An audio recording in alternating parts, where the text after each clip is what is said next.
Hello, plus 2 class. Today we are going to start our next chapter, theme number 11, and the name of the chapter is Rebels and the Raj. Today we are going to start our second term syllabus, for which two chapter has been done already, and the third one is theme 11, Rebels and the Raj. According to new syllabus, the chapter name will be Representation of 1857 Revolt. तो mainly हम इसमें जो पढ़ेंगे वो 1857 की क्रांति के बारे में पढ़ेंगे। हमने सुना हुआ है कि 1857 की क्रांति हुई थी ब्रिटिशर्स के अगेंस्ट। ये एक पहला एक्शन था जब लोगों ने ब्रिटिशर्स के अगेंस्ट होना स्टार्ट कर दिया था। तो वो जो टाइम पीरियड था जब 1857 का कौन सा मंथ, कौन सी डेट थी, उसके बारे में डिस्कस करते हैं। तो वो टाइम था 10 मई 1857 का। 10 मई 1857 बहुत ही इम्पॉर्टेंट डेट है हमारी हिस्ट्री में। ये एक ऐसी डेट है जब लोगों ने ब्रिटिशर के अगेंस्ट पहला स्टेप उठाया था। क्या हो रहा था? कहता है कि मेरठ में कैंटोनमेंट था। कैंटोनमेंट क्या होता है? कैंटोनमेंट एक ऐसा मिलिट्री स्टेशन होता है जिसे ब्रिटिशर्स कंट्रोल करते हैं। तो उस टाइम पे कैंटोनमेंट जो था वो ब्रिटिशर्स के अंडर था मेरठ में। तो वहाँ के जो सिपोइज थे ना, वो क्या हो गए थे? ब्रिटिशर्स के यानी अपनी अथॉरिटी के खिलाफ हो गए थे। They became mutiny. वो क्या बन गए थे? म्यूटिनी बन गए थे, मतलब बागी हो गए थे अपने सुपीरियर के लिए। सुपीरियर मतलब हमारे से ऊपर जो काम करता है, हमारा जो हेड होता है, उसके खिलाफ हो गए थे, म्यूटिनी हो गए थे। कौन? सिपोइज। कहाँ के? मेरठ के। क्यों ऐसा क्या हो रहा था, इसके बारे में भी हम डिस्कस करेंगे कि वहाँ पे ऐसा क्या हो रहा था कि जो सिपाहीज थे वो क्या हो गए थे? म्यूटिनी में कन्वर्ट हो गए थे, यानी बागी हो गए थे। तो कौन से सिपाहीज जो थे वो वहाँ पे क्या हो गए थे? बागी हो गए थे, म्यूटिनी हो गए थे। तो वो थे इन्फेंट्री यानी सोल्जर्स। इन्फेंट्री का मतलब होता है सोल्जर्स। और कैवेलरी यानी घुड़सवारी वाले जो सेना होती है वो क्या हो गई थी? म्यूटिनी बन गई थी। और साथ ही साथ उस एरिया की जो पब्लिक थी ना, यानी ये जो रिबेल था, यानी ये जो एक्शन था, वो सिटी के अंडर भी स्प्रेड हो गया था। तो ये जो म्यूटिनी थी वो क्या हो गई थी? सिटी तक भी फैल गई थी। तो सिपाहीज ने ब्रिटिशर्स के अगेंस्ट होने के लिए कोई ना कोई स्ट्रेटजीज जो थी वो यूज़ की होगी। तो उनकी बहुत ही अच्छी स्ट्रेटजी रही। क्या स्ट्रेटजी रही? सबसे पहले उन्होंने वो एरिया अपने कब्जे में लिया जहाँ से ब्रिटिशर्स को बुलेट्स की, या हम कहेंगे आर्म्स की, या कोई और जो हथियार होते थे रखे जाते थे। तो सबसे पहले सिपाहीज ने उस जगह को क्या किया? अपने कब्जे में लिया, जिसे हम बेल ऑफ आर्म्स के नाम से जानते हैं। बेल ऑफ आर्म्स मतलब एक ऐसी जगह जहाँ पे हथियार वगैरह रखे जाते हैं। And ammunition. एम्यूनिशन एक ऐसी जगह होती है जहाँ से बुलेट्स प्रोवाइड की जाती है, सप्लाई की जाती है। तो सबसे अच्छा काम किया था वहाँ के सिपाहीज ने कि इस जगह को अपने अंडर कर लिया था, ताकि ब्रिटिशर्स को जो नए हथियार हैं या जो बुलेट्स हैं वो प्रोवाइड ही ना हो। फिर उन्होंने क्या किया था? वहाँ की टेलीफोन लाइन जो थी वो कट कर दी थी। टेलीफोन लाइन कट इसलिए कर दी थी ताकि जो ब्रिटिशर्स हैं वो अपने किसी भी सेम लाइन वाले सुपीरियर को कांटेक्ट ना कर पाएँ, अपने ब्रिटेन से कोई सपोर्ट ना ले पाएँ, या किसी भी तरह का कोई टेलीफोनिकली मैसेज कन्वे ना कर पाए। तो टेलीग्राफ लाइन जो थी वो भी उन्होंने कट कर दी थी। देन उन्होंने क्या किया था? जो गवर्नमेंट बंगलोज थे या गवर्नमेंट ऑफिसेज थे, कोर्ट थी, जेल थी, यानी जो भी गवर्नमेंट प्रॉपर्टी थी या जो हेड्स के हाउसेस थे, बंगलोज थे, उन पे उन्होंने क्या किया था? अटैक कर दिया था। साथ ही साथ वहाँ के जो गवर्नमेंट ऑफिसेज में जो गवर्नमेंट रिकॉर्ड्स पड़े होते हैं, जैसे हम जाते हैं म्यूनिसिपल कमेटी चले जाएं तो वो सारी जगह के रिकॉर्ड्स वहाँ होते हैं। पोस्ट ऑफिस चले जाएं तो पोस्ट से रिलेटेड सारे रिकॉर्ड्स वहाँ पे रखे जाते हैं। बैंक चले जाएं तो बैंक की स्टेटमेंट वहाँ पर आपको मिलेगी कि किस पर्सन के कैसे कैसे ट्रांजैक्शंस हुई हैं। तो वो गवर्नमेंट्स रिकॉर्ड होते हैं। तो गवर्नमेंट रिकॉर्ड्स जो थे उनको भी उन्होंने प्लंडर कर दिया था, डिस्ट्रॉय कर दिया था। किस पर्पज़ से? ताकि जो ब्रिटिश गवर्नमेंट है या ब्रिटिश सरकार है उसे तकलीफ़ हो, उसे प्रॉब्लम फेस करनी पड़े। तो ये जो सारा किस्सा हुआ था वो 10 मई 1857 के दिन में हुआ था। जैसे जैसे शाम हुई, अंधेरा हुआ, तो ये जो सिपाहीज थे वो कहाँ की तरफ मूव कर गए? दिल्ली की तरफ मूव कर गए। क्योंकि ये जो अपना रिबेल था ये पूरे इंडिया में स्प्रेड करना चाहते थे। तो इस पर्पज़ से वो दिल्ली की तरफ मूव कर गए और 11 मई की सुबह को वो दिल्ली पहुंच गए थे।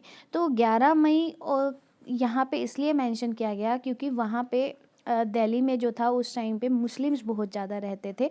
और वो जो टाइम पीरियड था वो रमज़ान का महीना चल रहा था। रमज़ान एक फेस्टिवल होता है मुस्लिम का, जिसमें वो एक महीना पूरा फास्टिंग वगैरह किया करते थे और एक टाइम ही वो खाना वगैरह खाया करते थे आफ्टर प्रे, इवनिंग प्रे के बाद।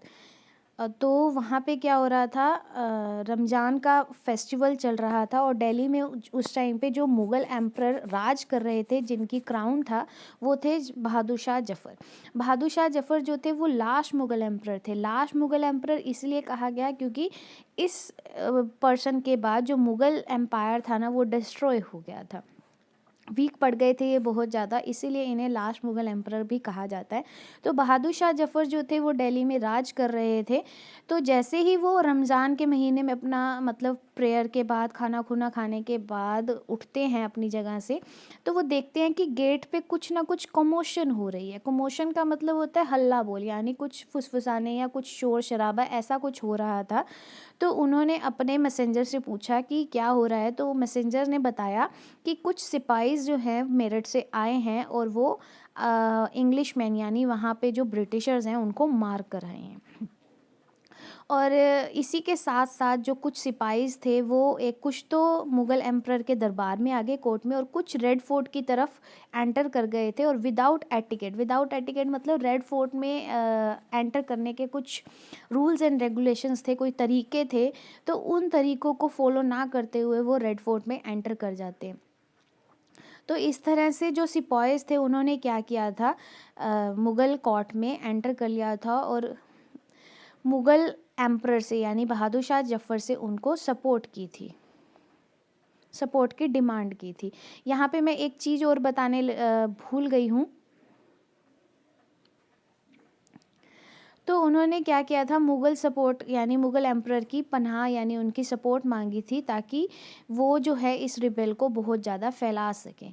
तो जो मुग़ल एम्परर थे बहादुर शाह जफ़र, उन्होंने इस सपोर्ट के लिए अपनी फोर्सफुली क्या कर दी थी, यस कर दी थी, क्योंकि उनके पास कोई और चॉइस नहीं थी, क्योंकि उस टाइम पे जो सोल्जर्स थे वो बहुत ज़्यादा म्यूटिनी हो चुके थे, यानी बहुत ज़्यादा बागी हो चुके थे, तो इसलिए उन्होंने क्या कर दी थी, हाँ कर दी थी। एक इसमें चीज़ रह गई है, एक पॉइंट रह गया, वो पॉइंट ये था कि ये जो सारा रिवोल्ट हुआ था वो क्यों हुआ था। देखो उस टाइम पे जो सेना में लोग हुआ करते थे ना, वो हिंदू और मुस्लिम लोग हुआ करते थे। तो वहाँ पे क्या हो रहा था, यानी जो कैंटोनमेंट में सेना को, सिपाहीज़ को जो कार्ट्रिज दी जाती थी, यानी जो रिफ़िल दिया जाता था अपने आर्म्स को फिल करने के लिए, उस कार्ट्रिज के ऊपर ना उसको मतलब फिलिंग उस कार्ट्रिज को ना पिस्टल में या किसी भी आर्म में फिल करने से पहले उसे अपने माउथ से क्या किया जाता था, टीयर किया जाता था। तो उस टीयर करने वाली जगह पे ना वहाँ पे काऊ और पिग के फ्लैश की लेयर लगाई जाती थी, कोटिंग की जाती थी। तो हिंदू और मुस्लिम सिपाहीज़ थे वहाँ पे, तो हिंदू अपनी काऊ की फ्लैश यानी जिसे वो अपने पूजा में इन्वॉल्व करते हैं काऊ को, उसकी फ्लैश को अपने माउथ से टच नहीं कर सकते थे। और एज़ वेल जैसे मुस्लिम थे वो पिग को बहुत ज़्यादा अपवित्र मानते थे, जिस वजह से वो अपने माउथ से उसको टच नहीं कर सकते थे। तो दोनों के ही धर्मों के खिलाफ ये चीज़ थी, तो इस वजह से उन्होंने क्या किया था, ब्रिटिशर्स के अगेंस्ट अपना एक रिबेल चलाया था, यानी वो म्यूटिनी हो गए थे। तो वो पॉइंट यहाँ पर मेंशन करना रह गया, प्लीज़ मेंशन कर लीजिएगा। तो इस वजह से उन्होंने क्या किया था, ब्रिटिशर्स के अगेंस्ट एक रिबेल बनाया था, और जिसे बहादुर शाह जफ़र ने भी येस कर दी थी फोर्सफुली, क्योंकि उनके पास कोई चॉइस नहीं थी।